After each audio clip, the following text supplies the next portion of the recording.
You know what's so funny? Every gardening group has that one answer that they think solves every issue in the garden. My tomatoes are struggling. You got to use neem oil. But my peppers have holes in them. But did you spray neem oil? My squash is dying. Girl, did you use neem oil? Neem oil has almost become the coconut oil of gardening. People reach for it for everything. Don't even know what their problem is. That is their solution. Neem oil. The thing is, neem oil isn't a cure-all. It's not going to fix everything. A caterpillar isn't treated the same way as a leaf miner, and slugs aren't treated the same way as aphids. And sometimes it isn't even a bug. So before you spend another dollar on a spray, I want to show you how to figure out what's actually wrong with your plants before you actually go out there and buy anything else, because your garden is already giving you clues. You just got to know what to look for. Big holes may tell you a story and tiny holes may tell you another. Sticky leaves may tell you something else. So understanding that everything is not a one-size-fit-all is really going to help you understand how to fix what you have going on in your garden, looking for the clues that matter. So if you're new here, I'm Tony, growing right here in Central Florida, but what we're covering today is going to hit every single garden, doesn't matter where you're growing. So let's get into it. So before anything else, there's 3 questions I need you to ask yourself and ask before you treat anything. Number 1, is the damage spreading fast? Number 2, is it hitting the new growth? And number 3, is this a baby plant or is it an established plant? All of this matter before you go ahead and try to treat it.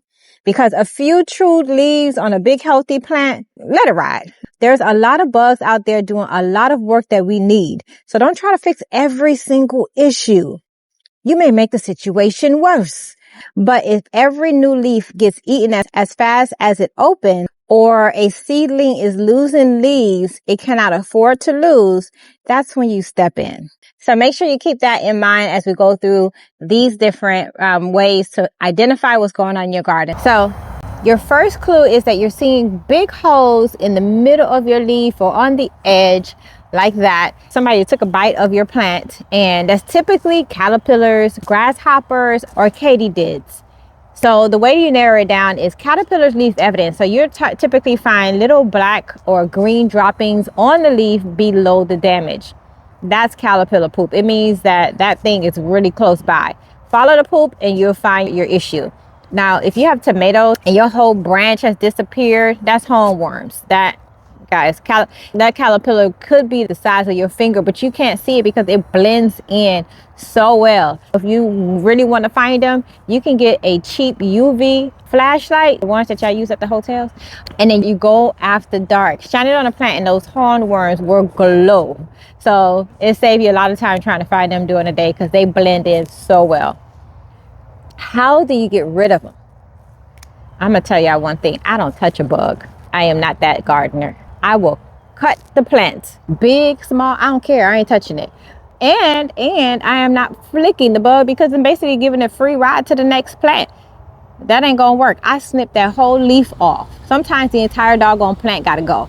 And I just throw it straight in the trash. You don't compost this. You don't save the leaf, trash. Or you can hold a bucket of soapy water underneath and then tap that plant, fall right in that bucket. Saves you so much time. But now if it's way too many bugs for that, your thing is just filled. And if that's the case, you need to go in and get the big stuff. The big guns got to come out. And my go-to for that is BT. It's a naturally occurring bacteria that targets caterpillars. What you do is cover the plant, including the undersides, and you want to spray it in the evening, reapply after rain. Now, if BT isn't keeping them because the infestation is severe or caterpillars are getting bigger, spinosad is another option. It's also organic. It attacks them in a different way. You want to just apply this in the evening and also keep it off of your open flowers. Now, if you have grasshoppers, they typically are eating from the edge and they'll leave. They're really slow in the morning, so that's your best window to try to catch them, because you try to catch them in the middle of the day, you ain't fast enough. So what got me is that I thought this was grasshoppers, but I'm like, that is way too high for the grasshoppers to get there.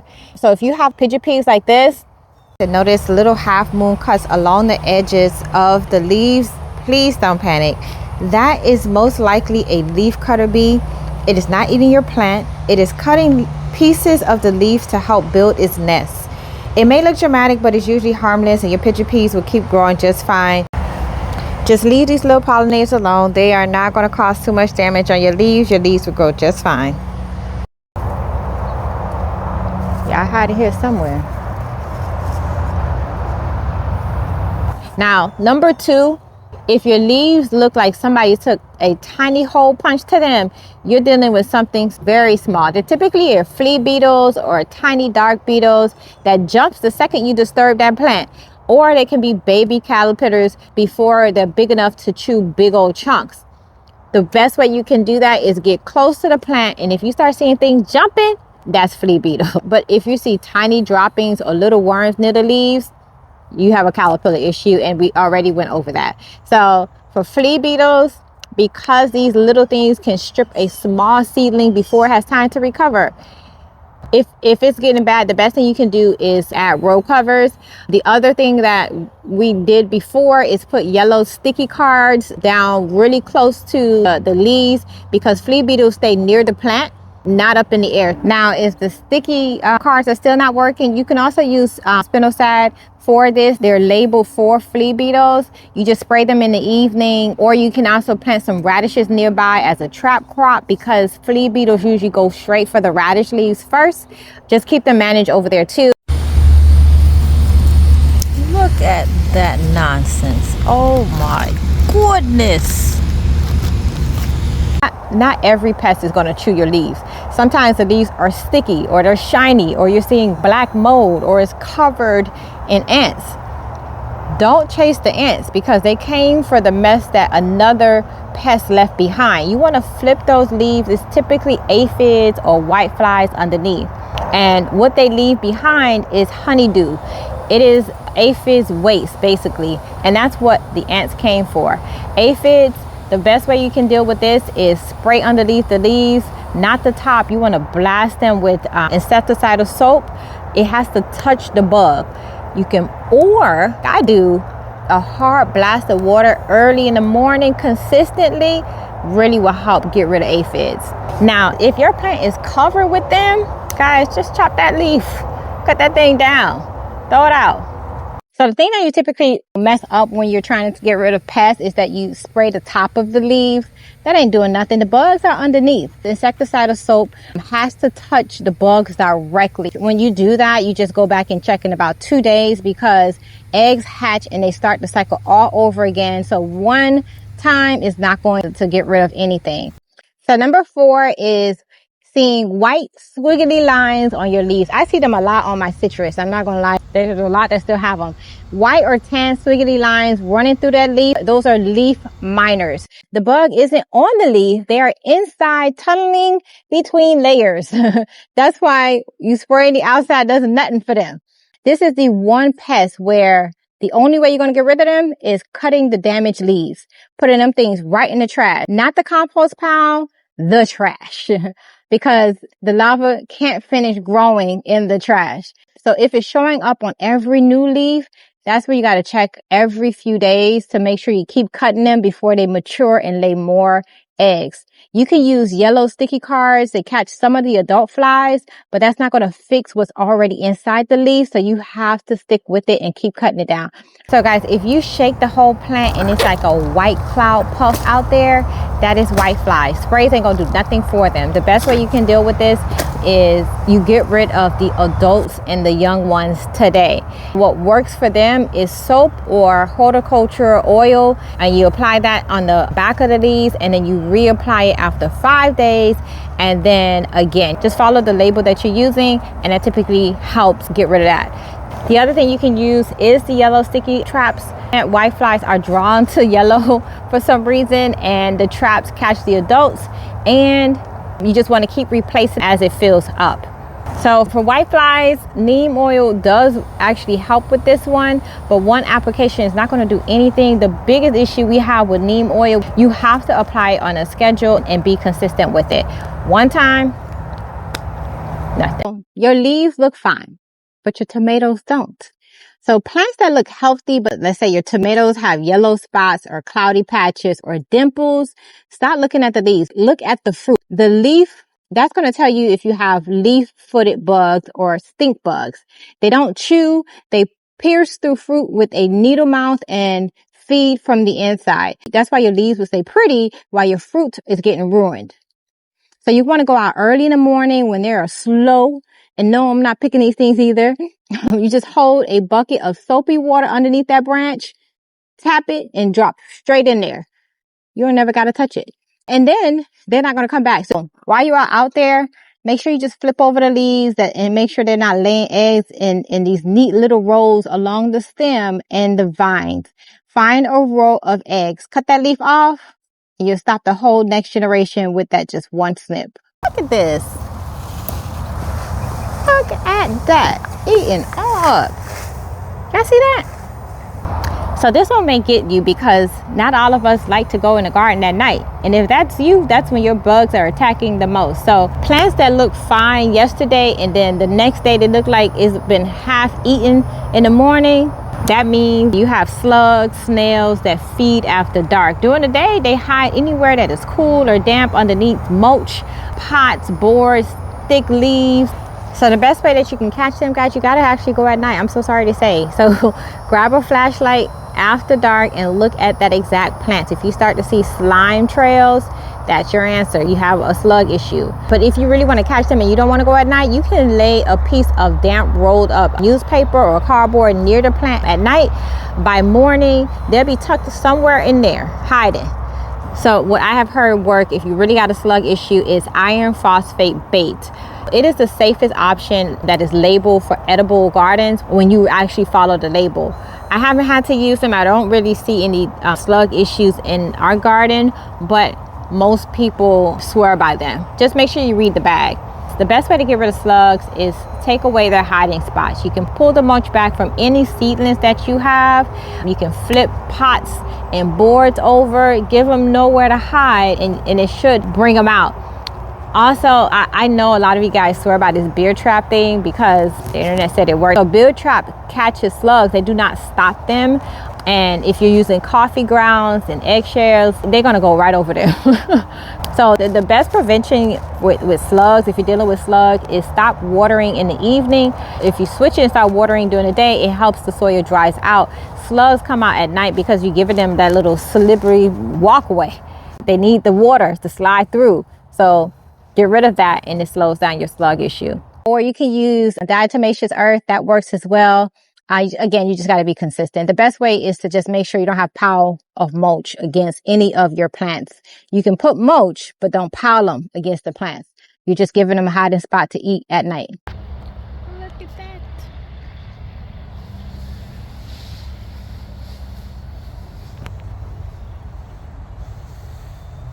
Not every bug is a problem, guys. If you are going to spray everything that moves, you're going to kill the good ones that are helping you too.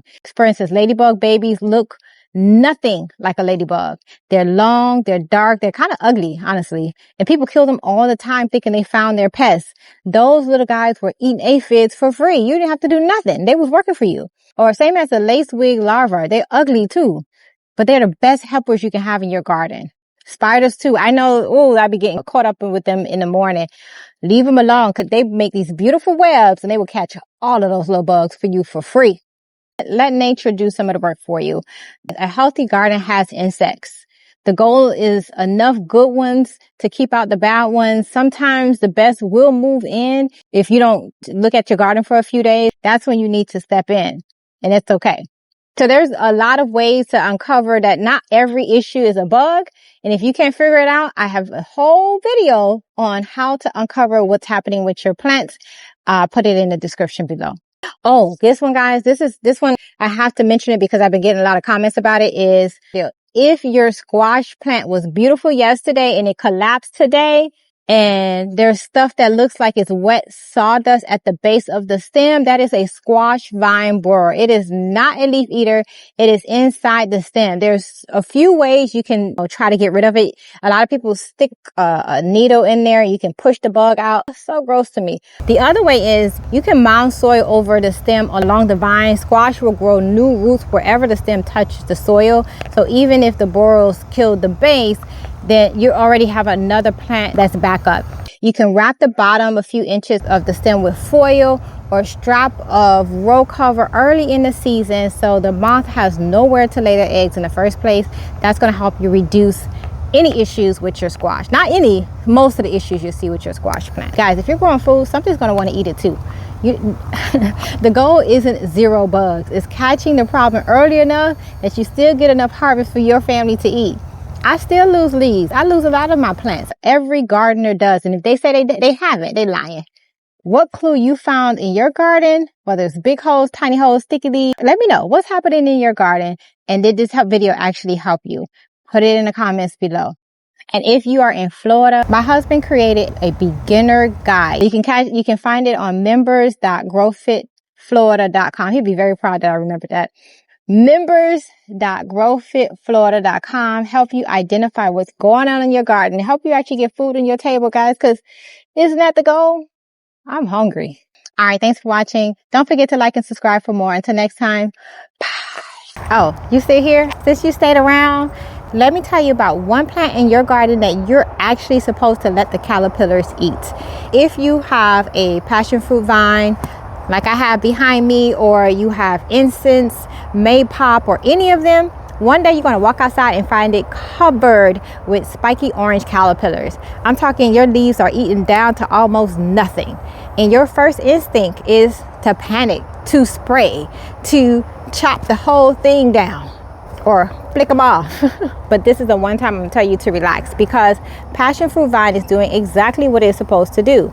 It is a host plant. That means certain butterflies lay their eggs on there on purpose because it is what their babies eat.